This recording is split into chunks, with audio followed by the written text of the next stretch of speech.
Hi everyone, today we'll talk about how to fix or how to solve the problem often. Planner 5D app, you click on settings, app. In this page you can click on apps, default apps, app settings.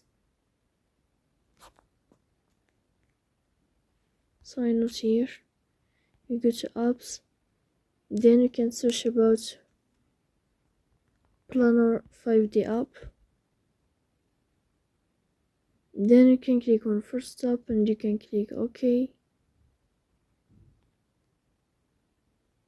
And here you can click on storage. Then you can click on clear cache. So please don't forget to support us, but I can subscribe. See you next time in another video.